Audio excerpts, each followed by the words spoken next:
From child brides to chain makers, from teen moms to trailblazers, from silence after rape to speeches that shake nations, from forgotten names to forces of history. She rolls beyond trauma, past mistakes, and everything meant to break her. This is the Beyond Her Odds Show. Real stories that inspire you to rise, to heal, to lead. Because if she did, so can you. We are on to Beyond Her Odds Show with Raquel Kashan Daniel. Like I always say, you can call me RKD. I've been having an emotional conversation. But like I told you, this show is not a cry show at all. Every single person that's going to come on this show would have gone through whatever they've gone through in the past and now using it to help you listening to this show, especially younger girls. Because at Beyond the Classroom, we work extensively with younger girls. We like to tell them, see, whatever it is they are going through now, somebody has gone through it. So learn from them now so that you won't repeat those mistakes again, in the future. And we have Informa in the show, and she's just telling us about what happened, what steps she took right after she decided that, you see, this infidelity, this abuse, this, silencing, I'm not taking it anymore in this house. I'm going to take responsibility for my life, because if I don't, I might lose it. So what steps did you take to say, I am done with this, I'm leaving this place? Yeah, so like I said, I went to Lagos State Domestic and Sexual Violence, but then it was Ministry of Women and Affairs and Poverty Alleviation. They had a domestic violence unit, which I went to, and of course they told me to write something down. I wrote it down. They invited him to come and share his own part of the story. Told him to sign an undertaking, of which after we left there, he just literally left, right? He made me understand that, okay, so you had the guts to report me, so he gave me the whole body language of, I'm going to deal with you. And after that, they said, oh, go back and settle. He actually literally left, and for days he didn't come back. And so that was my sign that, okay, do your worst kind of thing. And so I think there was a time when he now physically hits me, and I called them back to say, this is what happened. And they said, go to the police station. So I got a call from family members that, oh, you have to go and withdraw that case from Lagos State. And I said, why? They said, because nobody in our family has ever been taken there, and it's such a stain to our name. And I'm like, in my head, I'm wondering, oh, so you people don't even, but you're not even, the abuse, this thing is not the issue. The issue is I should go and withdraw it. So I said, there's nothing wrong with what I did, and they're not going to do him anything like rough handling or anything like that. It's just to have it on record. Because at this time, my parents, I said, were not feeling well. So I didn't have anybody to come and fight me. They had to go to the government, right? And I know they were there for me. So after I did that, I began to now take steps towards my own healing and my growth, and, invest in my personal development, and tell myself that, look, this thing, I can become better because of this. I don't have to become a bitter person, right? How did I even put myself for this person to abuse me? Because I had to take responsibility, right? It's not everybody a man abuses. If a man is abusing you, why is the man abusing you? Why is it you, the man, is abusing? That's where healing will not start until you take responsibility. So I really had to sit myself down and say, it's you or any for me that man is abusing like this. How did you place yourself that made this man abuse you? And from there, I began to take steps towards recovery and healing and growth. Because if you don't leave, what happens is now your children see that cycle. Yeah. And then they take that into their own lives. Absolutely. And they feel like it is just okay, to be abused. To abuse. And if you have daughters, it's even worse. Like I said, my mother was not even physically abused, but that emotional abuse did some things to me that made me feel it was okay for me to be abused, that made me now attract that kind of person in the first place. Yeah. Exactly. And I was saying that, that right before you came back on the show, we're on the break, I was just thinking that how a lot of time if you don't break that cycle, if you don't say this ends with me, or this ends here, I can't, it can't happen, anymore. And you put a barrier and say, it can't go past this one for my children. Yeah. And then you bring your children to the picture as they grow older. Because I spoke to somebody who was abused, and then she left the marriage. And then she told her children that the man had died. So she never told them that that's what happened. And so, but the son had inherited the father's anger traits. Oh, and because he didn't know that the mother never brought him into the picture of, say, your father had dangerous anger issues. It's not that in the life somewhere we're just far away from where he is and he doesn't know where we are. Like they went off the grid and all that. And when she started to see how he's displaying in school, and really push girls, push people that are smaller and younger than him, he became a real bully. She knew that she would have done something about it. Either maybe, I don't know, spiritually some people pray about it, or maybe even help that boy, and all that. But it was later she realized that the boy actually saw a few things as a baby, a young boy. You think at 5 you're not seeing things they can't see, but he saw things that were also part of what he was going through. So, mothers will take their children out of that situation because of fear that their children will not turn out the same way. But you need to do a lot of things. Some children might even need therapy. So did you get therapy? Do you know I always say something that you left Egypt doesn't mean that Egypt has left you. Okay. I'm serious. Leaving the abuse is one thing, and trust me, that's like that's first step. That's like elementary level. Hey, the effects of the abuse, you might never ever truly leave if you don't do the inner work. That's the inner work where you now begin to introspect and ask yourself questions. Just some of those steps that you took. So I had to ask myself, how did this happen to me? It's me. Jesus, baby girl, everything, church girl. What? How? Then I realized that my inside had some, your heart's like a magnet. You attract what is in it. So my inside, all those things I saw as a child, at one particular time, I witnessed my mom crying. And I remember that my mom was crying and I was crying with my mom. I don't even know why I was crying, but I was crying. I felt her pain and I did not understand. She was wailing from inside and I felt it. So all those things had latched on me. So I had to do inner work. And one of them is that I had to ask myself, how did this happen? And I found that out and I said, okay, now that I know that was where it happened, I now began to re-engineer my mindset. All men are not scum. And that's all men are cheats. All men are cheats. I don't want to attract a cheat. I don't want to attract a cheat. But it's so in your subconscious that you end up attracting a cheat. Because that's all you think about. I don't want to live this life. I don't want to.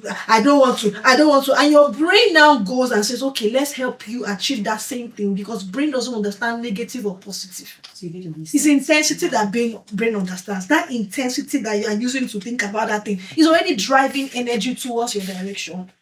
So I had to do mindset re-engineering. Then I had to now start healing. I had to forgive this person. You're like level 3. Level 3. I had to forgive because really, if I did not allow myself be abused, where you want to see me abuse me? So I had to forgive this person that, look, I forgive you for abusing me. I let you go. I release you. I can't be bitter. I won't be bitter, right? And then I forgave myself for allowing myself to get to the point of you abusing me. Do you understand? Then I began to grow.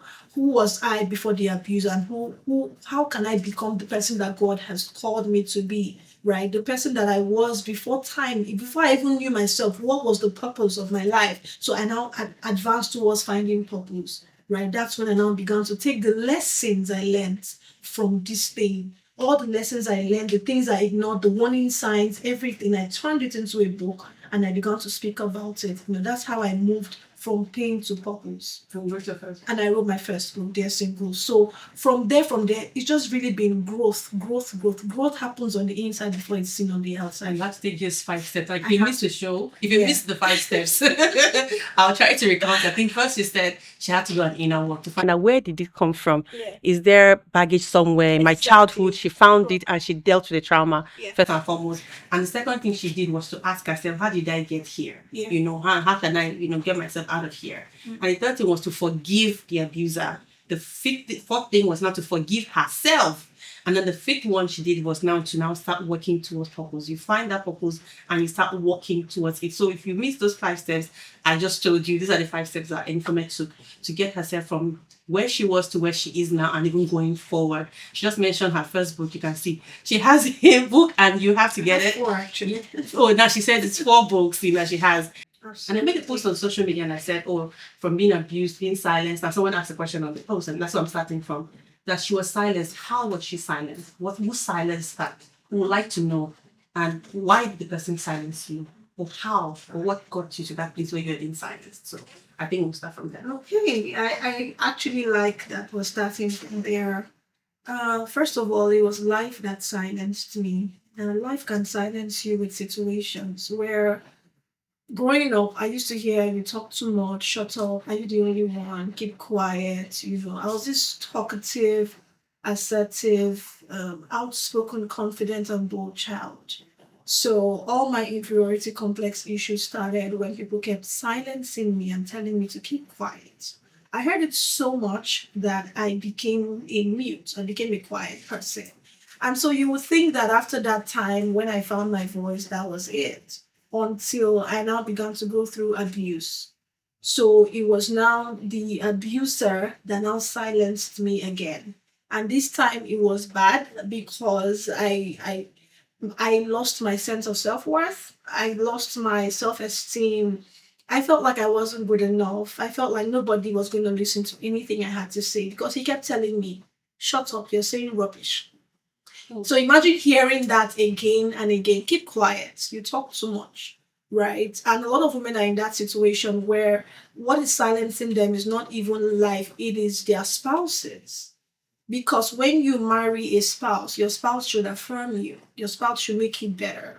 But when your spouse is making you feel less of yourself, you believe it more because this is your spouse. So if your spouse feels you have nothing to offer, then what exactly are you going to offer the world? And that's where you begin to second guess yourself and, shy out of everything and just merely exist because really you feel like, I have nothing, I am nothing. So that's where I was, where after life silenced me, I found my voice again. I now got into an abusive situation where I got to be silenced again and I became a mute. I became a zombie. Whatever I was told to do, I did. I didn't have a voice. I didn't have a say. I literally was just a shadow of myself.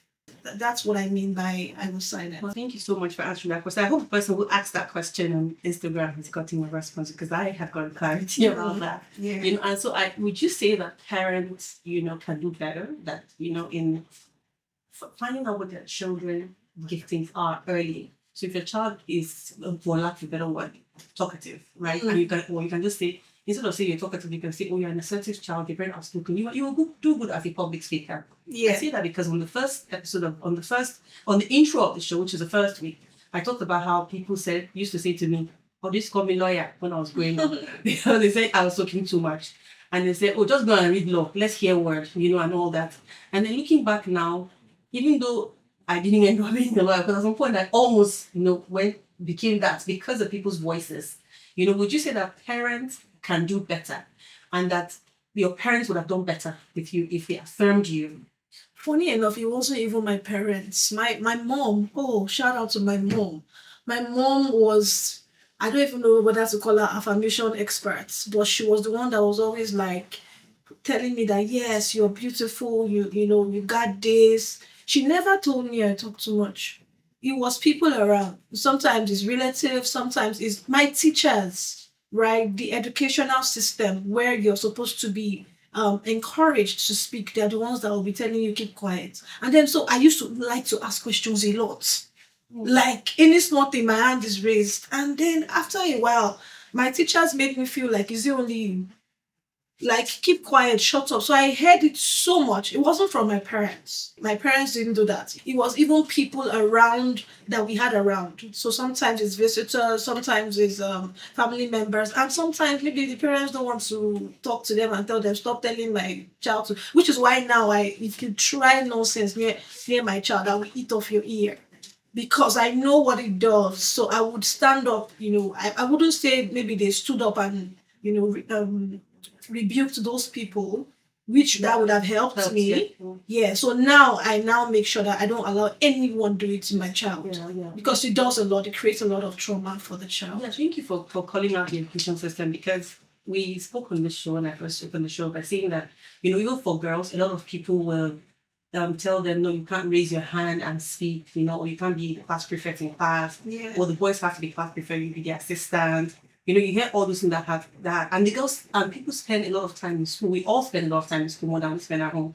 I always say that my daughter goes to school as early as 7:30, and then she's not back until late afternoon. And so she spends a lot of time in school. So if these children spend a lot of time in school with teachers, the teachers have a huge influence on them. Yeah. And even the greatest influence. Yeah. So they would have to be like the children or enjoy their job, for it to affirm these children, to bring out the gifting in the children instead of dampening them. So yes, thank you for calling out the education system, because if you're a teacher and you're listening, your role as a teacher is to support the child, is to help the child rather than bring the child down. So Yeah. and also so that say that it takes a village to raise a child. It does. So if all of us are the ones that are now telling this child, oh, you talk too much, oh, shut up, or and then the child becomes a mute, it's easy for the person to go into an abusive relationship, even as a teenager. Yeah. Because a boy that now just says to you, you are fine, Mm-hmm. or oh, I like how you speak, that's the end. You know, because we've seen girls who say to us, and I fell into a relationship because he was affirming me, he just liked me, and then nobody else did that until that. So I would take us further to, you know, why you became abused. We talked about silence, you know. So what is this abuse? Because on Beyond Our Show, what we're trying to do is remind girls that it doesn't matter what has happened to them in the past. It doesn't matter what has happened to them in the past, that they can take that and then make something better out of their life right now. So tell us about this abuse. You've rightfully put it, because everything starts from childhood, right? When you don't feel you're good enough, when you don't feel you are anything, it's easy for, and then when you don't know who you are, which is really the crux of the whole thing, finding who you are is very important, because it helps you decide who is befitting of being in a relationship with you, let alone who is befitting of being married to you. So abuse, from me, I would say it just came on me. I didn't expect to be abused. And when I say came on me, you know, that kind of child, we no degree. I've always been that. You can't just put me under your armpits kind of child. I went to a military school. My dad was military. I had a military background. So to an extent, you can't do nonsense around me. But I found myself tolerating nonsense, which is in this case abuse. And when I tried to ask myself, why did I get to the point where I allowed this person treat me this way, I realized it's because, number one, I didn't really know who I was. And number two, I kind of felt like, oh, this is, you know, I'm getting to a particular age, you know, this person is there. So why do let me just do what the person wants? Because if I do what the person wants, the person is going to leave, which is where a lot of women find themselves, where they tolerate nonsense, because sometimes it's pressure from within, sometimes it's pressure from outside, where you can have a family that is telling you go and get married, or telling you verbally or non-verbally. By non-verbally, I mean by body language, by just making you feel like you overstayed your welcome in this house. And it could also be like a toxic environment. So for me, I know that when I was growing up, I kept saying things like, me, I can't marry not like my father. Or, me, I can't. Oh. Because I felt like all those military things, like, it made the house feel like a barrack. There was no, you know, let's come and gist, let's come and play. I didn't have that relationship with my dad. I wish I did. I longed for it because I was an Ada. I was the first daughter. Okay. But I didn't have it. I was raised like a man. And it didn't help that I was going to a military school. So then in the house again is like an extension of the military school, like a military barrack, which is where we were staying. You know, so it affected me, and it made me to not be able to really get into myself. So I didn't really know who I really truly was. And so when the abuser came, of course, I felt, well, it doesn't have to be perfect. So even if he shouts, maybe he's angry or whatever, and you know, I just kept tolerating it. And when I checked it, I realized that it was because I did not know who I was. So I did not know that kind of person wasn't befitting of me, because I didn't know who I was. I don't know if that answered that question. It did. Thank you so much for sharing that. We wanted to share just one part of your story that you want girls to hear and say, that's me, that happened to me, you know. And then we'll come back to the last part of the show to now say, you tell us how did you overcome that particular challenge, and then we take it up from there before we go. Okay, thank you so much.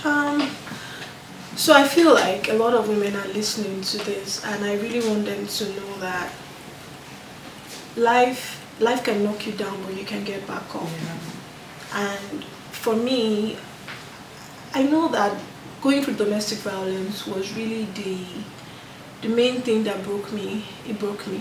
It broke me so much that I lost myself. I became a walking dead, like you rightfully said, and it was a very it started from emotional abuse, and it became, physical.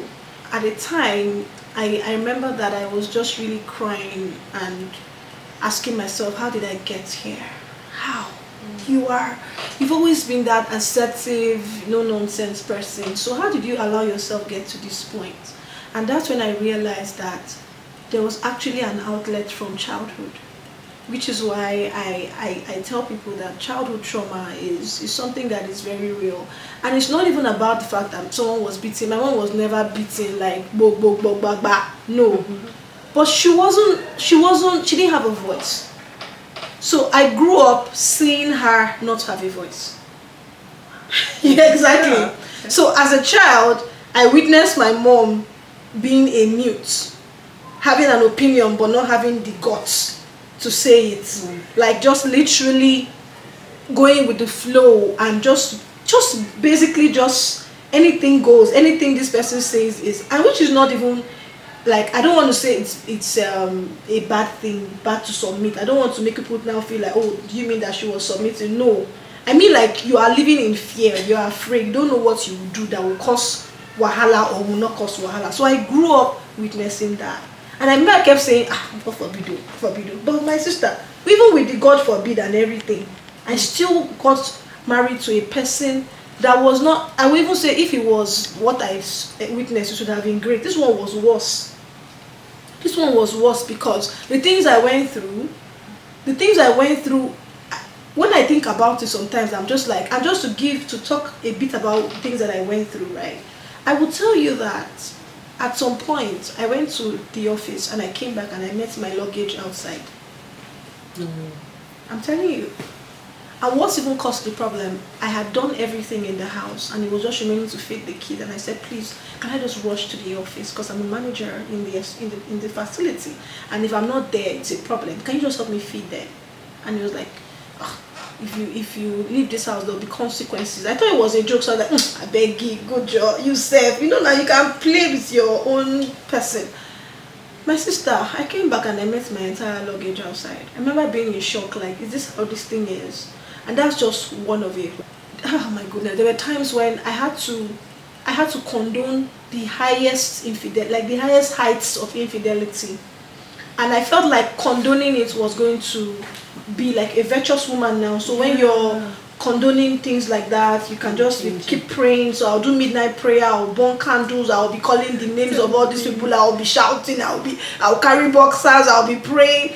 There was nothing I didn't do. The ones I knew how to do, the ones I didn't know how to do. Even when I felt like, okay, it was about my looks, I went to go and buy bomb shot, I went to go and start fixing my nails, I had to start doing makeup. I was losing myself every day. And the more I gave, the more it seemed like what I gave wasn't enough. When I now started crying out for help, saying, God, I can't live like this. I'm a shadow of myself. I'm merely existing like you remain small, but only chop those being. I'm not even kidding. Oh my God. I'm not kidding. I looked like I was okay, but I wasn't. I was a walking dead, right? It's when I began to ask questions that I realized there was an outlet. The things I witnessed growing up that made me feel it was okay for this thing to happen to me, even though Even more. and more, even though I kept saying God forbid, but what I had witnessed had programmed me. So that's when I now began to really find a way out of it and say, Lord, you need to help me, you need to save me, you need to bring me out of this situation, because obviously I couldn't help myself. So when you see, if you're listening to me and you're in an abusive situation, people are telling you, why can't you just leave? I understand it's not easy for you to just leave because you've been programmed. That situation has programmed you. An abused woman doesn't know her left from her right. She sees white and calls it black, because she knows that this is white, but maybe the abuser has told her again and again that this thing is black, so she begins to believe it after a while. So that kind of person, not the person that I tell that just wake up and leave, that person's mind is messed up. And that's the same thing that happened to me. My mind was in a mess. Oh wow, wow, wow! This is hard to take. But this so did somebody, a person, did you reach out to a person like church or anybody to say, see, this is what I'm going through, help me, and they came to your rescue? And I know that for when you're getting married, people tell you whatever happened between you and your spouse, please keep it between the two of you. Don't break it out. So did That you one day. call your family members to say, please help me? I'm going through this, or you decide that I'm going to sort this thing out myself. We're asking this question because, like I said, so that a young girl that's listening, when she's listening and she's knowing that this is acceptable and this is not acceptable from the story. So that's why I'm asking that question. You see, one thing we need to know is that our upbringing plays a very great role in our lives. And by upbringing, you already rightfully said that it takes a village. So upbringing is not just your father and mother bringing you up. It's the people, the influences around you. They tell us that you have to be strong. You have to be strong. And me, I've always been a strong girl. Who is that resilience? So I kept telling myself that, you know, this thing, I can cope now. I will cope. Yes, we don't, this too shall pass. You know what we say now? That's my Bible verse, by the way. So I thought that I could do, you know, or day she like this thing is not affecting me. Like, we'll go pray am out or we go, you know. I thought I was strong. I didn't know it was affecting me. And I really thank God for saving me because I don't know that I would have had one terminal disease now by now. I'm serious. And the truth is that at the end of the day, right, I felt I was strong. So you didn't reach out to anyone? So at a time, I tried reaching out to my mom, but my mom was dealing with health issues. My dad health issues. So I think the abuser knew that, oh, the two of them have health issues, so she won't reach out. So I just kept taking it until I would say the real solution came when I started crying out to God. Because sometimes we come to God, but we're not honest with God. Are we saying God is not seeing what we're going through? We're seeing it, but God cannot come and force us out of the situation. So he sent you someone? So I had to start praying and saying, God, please, you have to save me. And I know that one of those times I had a thought to reach out to someone. Mm-hmm. Yes. But I know that it came out of that place of crying out to God. Because that idea came after I began to cry out to God, to reach out to this person and say, see what I'm going through. And this person said, you know what, you can actually go to Lagos State. They do a lot with domestic violence. And then I went there and I reported the case. So you see, it took courage to report abuse. A lot of times, you know, so, and for you're even married. Some people are not even married though. They're in relationships, dating, and they are going through. Run out of that place now. They're saying, oh, don't worry. I love him. Run out. He's going to marry me. He's going to change. Hey. And then, you know, and another thing about is community. So, because a lot of people are isolated. When people abuse you, they're trying to isolate you from people. So, you'll be too busy to go to church. You'll be too busy to have a community outside of yourself and your children. Yeah. You're too busy to have community outside of the person's friends and his own friend and his own campus. Yeah. So, you're able to report to his own friends because they are his people. Yeah. And so, even his family. Yes.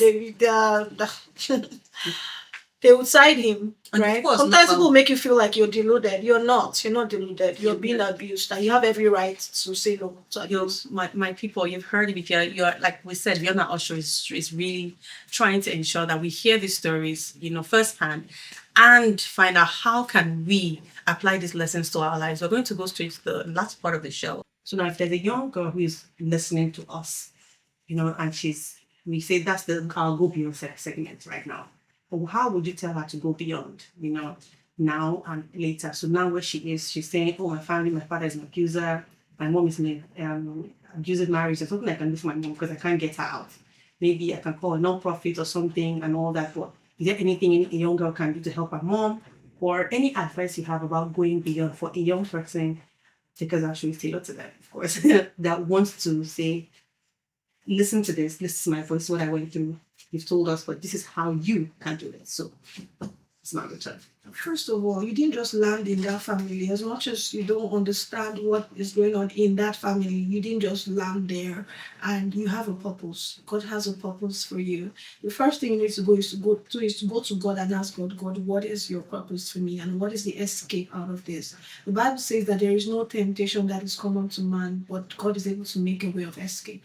I always tell people that my way of escape is not your way of escape, because what is happening, the dynamics of my situation and yours is not the same thing, right? Some of you are being abused by those who are supposed to be helping you. right? So go to God and ask God, what is my way of escape? And then He can begin to put inspired ideas into your heart. But what I'll tell you is that you have a purpose. You might not be able to save your mom, but you can save yourself. And the way to save yourself is to find yourself. And the way to find yourself is to find purpose, find God. And God will lead you to yourself. And then He will orchestrate everything else. He can make you go to school. He can make someone come and take you from there. He can do anything. But God is like the ultimate, because when He gives you a way of escape, it is absolute. Yeah. It is absolute. You want to say something? Yeah, and so and then just know that you are not what you're going through. You are not your past. You are not your mistakes. You are not your failures. There is a lot more to you than what people see. There is a you inside of you, and that you is the real you. So the real you, nothing has happened to the real you. Trust me. Nothing has happened to you. If you were raped, if you were anything that has happened to you, it has happened to your body, to your outside. You, the real you, is still intact. Preserve that one. Make sure that you don't allow people use their opinions and mindsets to inflict on you, right? Let your mindset come from inside. Let your answers come from inside. The kingdom of God is within you. Every answer you're looking for is inside of you. Don't allow people, circumstances, situations, environment, and what you have seen and experienced be what you draw your truth from. Do you understand what I'm saying? There is more to you than what you have gone through. Find yourself, stay connected to yourself, affirm yourself, and begin to allow yourself move from there into purpose. Thank you so much. This has been refreshing because if you actually watch, you see all her expression and everything, and she's just saying, it's like she's saying, I can come and yank you out of that very situation that you are in. It's just show how much passion she has, how she's using everything that she's gone through, story from pain, survival, and everything else, and she's using that strength to remind us, each and every one of us, that healing is possible. I think that's one thing that she says all the time. So could you tell us about this healing message that you're bringing to people? I hear you talk about healing all the time. Healing is so important. You need to heal for the people coming after you. The reason why you've experienced this is because someone probably did not heal. Healing is so important. When you heal, you don't give from a place of pain. You don't give from a place of hurt, right? And I always tell people, don't allow pain use you. That's it. Don't allow pain use you. If pain uses you, you get to the end of the road and realize that, oh my God, I was being used by pain, and you would not be fulfilled. You would have realized that you've caused so much pain. Use pain. Don't let pain use you. How do you use pain? You use pain, you use the passion of pain, the anger of pain, the energy of pain, the fuel. Pain has fuel. Pain can drive you to go and do masters that you never thought you had power to do. Okay. Pain can make you to say, you know what, I'll start a business. So use that energy of pain, but don't let pain use you. So in other words, how do I become better in spite of this, through this? Regardless of this, that's the mindset you need to have. That's the perspective. How do I become better despite this? And then your mind opens up to possibilities and things that you can do that can make you better. But if you allow pain to use you, you become bitter. Let me tell you what will happen to you. Sickness is there. Cancer of the lung, all those cancer. It's bitterness. So it's bitterness, unforgiveness. So if pain uses you, you become bitter. It affects your health. You begin to jeopardize relationships around you. You sabotage yourself, sabotage your job, sabotage your business, sabotage everything around you, and become a menace to your world and society. People see you and say, she has come again. You become a negative person. Everything you're saying is, it's not possible. You don't see anything good in anyone or even yourself. It's a very terrible place to be. So you need to heal. You need to heal for yourself and those coming after you, because pain can be transferred. Generational trauma is pain that was not healed. That's why if you feel like what I've gone through is so annoying, I don't want someone else to go through it, the best thing you can do is to heal. Wow. You're not healing for someone, you're healing for yourself and those coming after, so that they don't go through what you went through. Wow. It's so important. Wow. Thank you so much. Time is not on our side. This has been an amazing conversation. I think you will agree with me that her story reminds us that, your beginning doesn't determine the end of it. So the beginning of the marriage or whatever it is, or relationship doesn't determine your ending. No matter how broken or abandoned you feel, there is still a way forward. You are never too far gone to rise again. So, to every girl that's listening to the sound of my voice, I hope that you've heard something today that reminded you of your strength, your worth, and your power to change your own story. Thank you so much for showing us that it is possible. You look so beautiful. No one would ever tell that you have gone through what you've gone through. And thank you for your honesty and your vulnerability and for sharing with us today. Don't forget, we're live every Thursday at 3 to 4 p.m. on the station, Eagles FM 102.3 FM. And please, if you know anyone's story and that wants to share their story with us, go to Beyond Her Odds Show on Instagram, Beyond Her Odds, and just drop us a message. And we'll be with you soon. Thank you again for staying with us. I will see you next week.